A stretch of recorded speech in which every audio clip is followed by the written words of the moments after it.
Still, she still accepts a dinner date proposal from him, so she can't hate him that much. So there was some continuity there.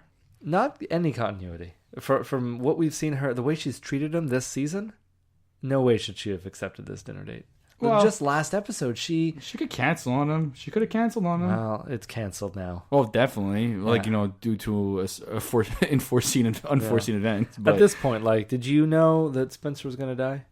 Yeah, probably. Okay, like, this kind of solidified it for me that one of them was not going to make it to that dinner. Oh, because he made plans for later that weren't going to happen. I don't know. I mean, yeah. I let this episode take me at least. I didn't. Because at least, the dinner table thing had a good effect on me. So I was like, okay, let's keep going, All right. That's the thing. You were won over by the pasta. Yeah. Being Italian. How you not win? You could always win over pasta. Rosé sauce. It wasn't. Negan is not the kind of man to make rosé. He's making. We'll see. Bolognese sauce. So now, Daryl goes to hotwire a bike when Fat Joe catches him. Fat Joey. Sorry. So Joey. I feel like they added a Y at the end of his name, so we don't mix up with the actual rapper that we were saying last week. Fat Joe and Ashanti, they both catch him, but he wants nothing to do with Daryl. Tells him he could just walk right out the gate. He won't stop him. Daryl says nothing, but just bludgeons him to death with a pipe. How did this make you feel, Matthew?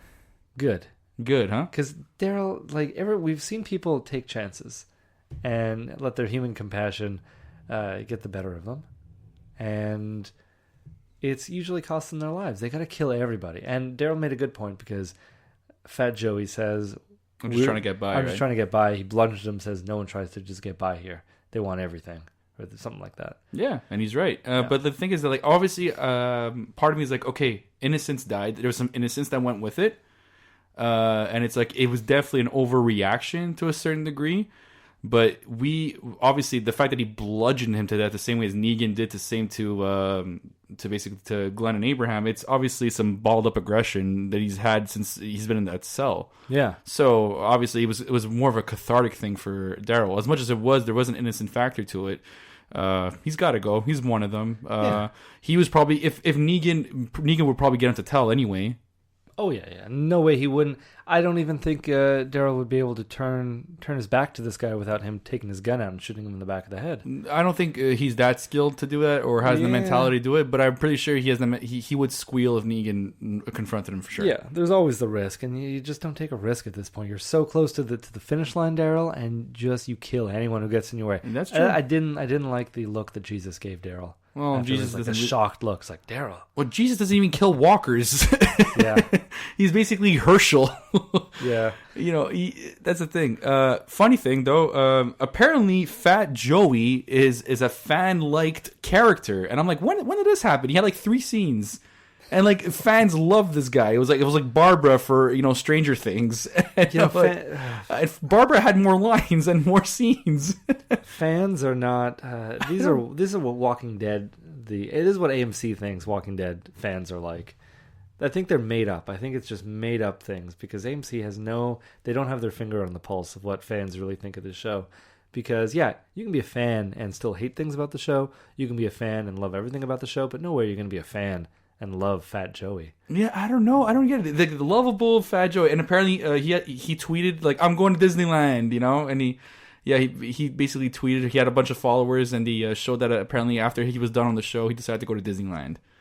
Spend his paycheck, I guess. Yeah, I'm just like, well, why is there people? Why are people loving these? And then the worst part is we're gonna they're trying to grow that fan bases for that Hawaiian back in the kingdom, and I'm not looking forward to that at all. I'm like, that's so racist. There is that Hawaiian back in the kingdom. No, but he is Hawaiian. Well, is he? Oh man. Oh yeah. I don't want to sound racist if he's not Hawaiian, but it was one of Ezekiel's bodyguards. Yeah, I know. I don't know. Yeah, it's just and my sister, she was like, oh, he's awesome. What's so awesome about him? He had 3 lines and they were so forced. They were so I can't buy into it. I can't buy into that comic relief. Him and Fat Joey really took me out of the show. Yeah, I was like, oh, this isn't The Walking Dead. This is a sitcom as we keep saying it is, or a soap opera with comic relief. And how is Fat Joe so fat? Fat Joey. Fat Joey, and they do. It's not like they don't troll on him. It doesn't seem like Fat Joey can earn that many points. Yeah, and still be so well. Yeah, you think he'd be in shape if you're in the sanctuary. Yeah, I don't get it. Doesn't add up. Spencer now introduces himself. Oh, well, I mean, I skipped a crucial part here because after Jesus ran up, Daryl grabs Rick's gun off of Fat Joey's body. I don't even know how he ends up having it. Why would he get exactly? Rick's gun? It's because they made it easy. Is what I hate about it. Yeah, I don't get it. It's just that like it's. It's convenient, but yeah, but like I'm okay. Even how many Lucille handguns were out there? Tara had one, and I think didn't Carl have one at some point too? Yeah. I'm like, okay, maybe I have to look back and see where it all went, but like, this is just too easy and too convenient how everything's just might coming have been back. the same gun. It may be the same gun, but but I'm just saying it's all coming around way too easy. Yeah. You know what I mean? Yeah, it's not a little too convenient, but yeah. Whatever. Spencer introduces himself to Negan after a bit of work, getting by Rat. What's her name? A rat. It's rat basically with an A in front of it. Okay. After read on the subtitles. Yeah. So after getting through a rat, he introduces himself. One of the savior who is driving Michonne stops in the road, points down the road, saying, "That's Negan." I have no idea what they were looking at. They were looking at a fork, not even a fork in the road. They were looking at a. It was a bunch of people. Yeah, I couldn't tell what it was. It was like, okay, for you the road. You gotta stop making. When you watch it twice, there's no excuse this time. No, I paused it. I couldn't see it, and I see the road. Yeah, it's a center road with four different areas to go. You saw a bunch of people at the bottom of it. Yeah, but what did I? That's the army. That's part of the sanctuary. It's weird. I knew it wasn't a good shot. I agree with you. It's not a good shot. And I'm like, okay, what is that? Okay, I'm assuming it's a bunch of Negans. Is it close to the sanctuary? Quotation Negans. Yeah. Is it like on the road to the sanctuary? I would assume so. What makes it a lot more clear is when Michonne explains herself later. Yeah. And we know what it is, but not because of that shot. No, that shot's pretty awkward and dumb. And I feel like they just shot it and just like, okay, that works. That's it. Yeah. So. All right. So that's them being lazy. I do agree that it's awkward, but yeah, I know what it is. Every time they try and do a far shot of something and have a lot going on in that shot, I can never tell what it is. Or maybe it's just when Michonne sees something, I can't tell what it is. The burning mattresses, I couldn't tell. This, I don't know. You can't see anything through Michonne's eyes. No, she's she's one of a kind. The Savior says that Michonne's plans won't work, but that she still has choices. To turn this car around, lose it in the woods, burn it, whatever. And that there's a silencer in the glove compartment. This was, I guess... Why was that even an option? Like, she's saying... like, because she wants her to kill her. What was the point? Like, if Michonne had the choice to go home, she could have either said, okay, if you're going to be sympathetic enough to go home, to let her go home, she might as well go with her. Why say, okay, no, just kill me. It's okay. You're outside the sanctuary. Yeah, just kill me. Like, well, what? I don't get it. It's either that this woman knew that she had no chance of surviving, and that Michonne was going to kill her either way, or that she just really wanted to die. She didn't want to go back to Negan. Yeah, I guess so. But it's just like, how do you have the option? Like, she even presented it to you. Yeah. So it's like, okay, so just die. I guess you're fed up. I don't know. What do you want to say? Yeah, we got a far shot, and she gets shot in the head. Yeah, she was tough too. It's not like it's not like she didn't have the strength to get by. Yeah. I don't know.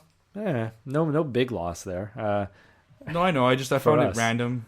Yeah, but like I think they're random for Michonne's character. I see. I don't find that's way too open for discussion. I can understand why Michonne killed her. I mean, she has it in her already. It's a savior. It's they all have to take their aggression on somebody. Yeah. So the way I see it anyway, I don't think it's something irregular. Yeah. All right.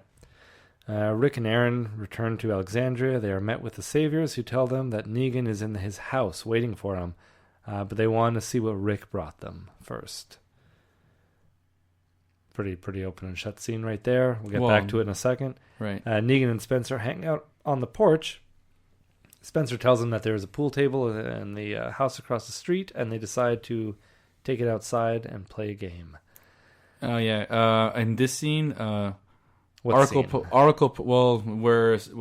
Negan comes and sit down next to Spencer. Oh, yeah. Okay. Apparently somebody noticed it, which is actually pretty apparent if you see it again.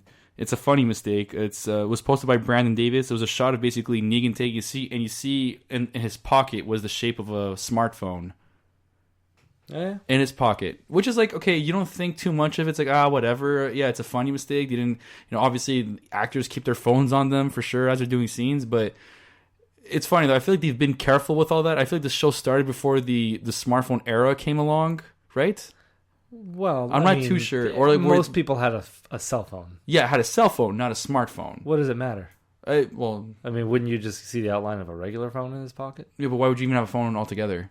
Why? Well, there would. I don't think. There's nobody would ever have a phone in their iPhones universe. were out in 2000 and 2000. No. That's not what I'm saying. What I'm saying is, in general, like even if it is a regular phone, why would you ever have a phone? Because you have phone calls to make.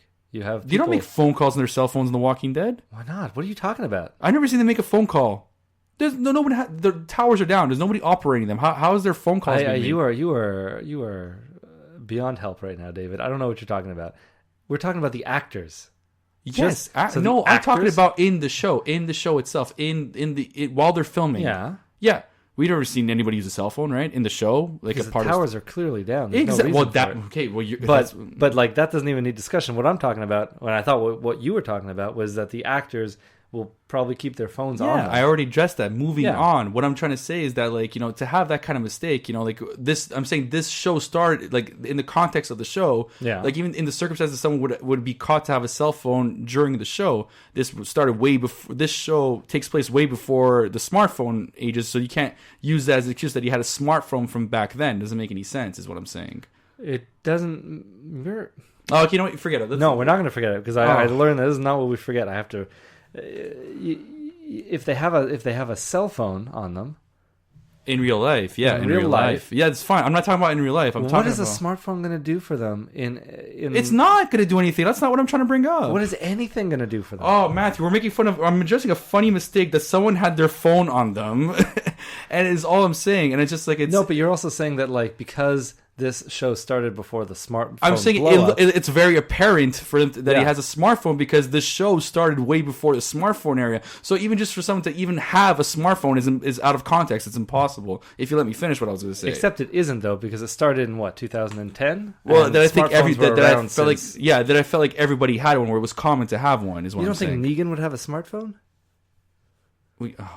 I think Negan would definitely have a smartphone in any. Jeffrey Dean Morgan would have a smartphone. Yes. Would Negan have one? No. Why wouldn't Negan have one? He seems like a pretty powerful guy. But it's useless at this point. I mean, like at this point, you're okay. Okay, we're circling around. No, it's because we're arguing actors having a smartphone, and then when we get to a certain point, you switch over and you start talking. It's not just me. It's you too. And when we get to a certain point, you switch over and you start talking about the character having a smartphone. Then we argue about the character having a smartphone. Yeah, but don't blame this on me. And when we reach a certain point, you start arguing that it's the actor having it. So you're all over the map, and I am blaming you. It is no, it's not. I'm just saying it's out of if you try to defend the fact that he has a smartphone, it'd be impossible to defend it because this show started before the smartphone era became apparent. But and I'm telling you this is a really terrible argument. I'm telling you and the person who wrote this article that it is not, because it did not. No, the article is no. I'm defending the article. I'm defending it because it's a funny mistake. He's not supposed to have a phone on him. Okay, hold on a second. The actor is not supposed to have a phone on him because the actor will have... No. The actor is not supposed to have a phone on him. Don't be upset because you're trying to interrupt me. The actor is not supposed to have a phone on him because it will show through and the character will look like he has a phone on him. That is a mistake. That's right. What the mistake is. That's right. Now, the character, if for some reason the character had a smartphone on him and he just wanted to carry it around to remember the good old days when these smartphones worked, that would also make sense because there were smartphones before the apocalypse. I'm arguing it wouldn't make sense because the smartphones in the shape that they show it didn't exist yet. You saw a shape. You cannot decide that is a specific model that didn't exist. Well, I don't know. It could have been a calculator. It's just because let's say if we were to take what smartphones looked like when the show started, like at the year that it started, a rectangle, yes. But they were way smaller, Matthew. Like my phone David, right now. If you're ready you don't to even move own on, a smartphone, so what would you know? I don't know what the shape of a rectangle is. Matthew, they're huge smartphones right now. You don't have in context, you don't have a smartphone. They're big compared to what they were. Okay, no, you can get a big smartphone. You can still have a small smartphone. You But can this get a was phone this was that an is any apparent size. big one. Like it was like a Galaxy Note. It's huge, and it was So- apparent for them to see it. So you don't think it could have been a small smartphone from, let's say, No, 2008 absolutely with not. a bulky case If on I it? showed you the picture, With a bulky case no, on it. if I showed you the picture, you could see a difference. If you showed me a picture, I wouldn't even humor you. No, you wouldn't. That's the point. So I said if I did, but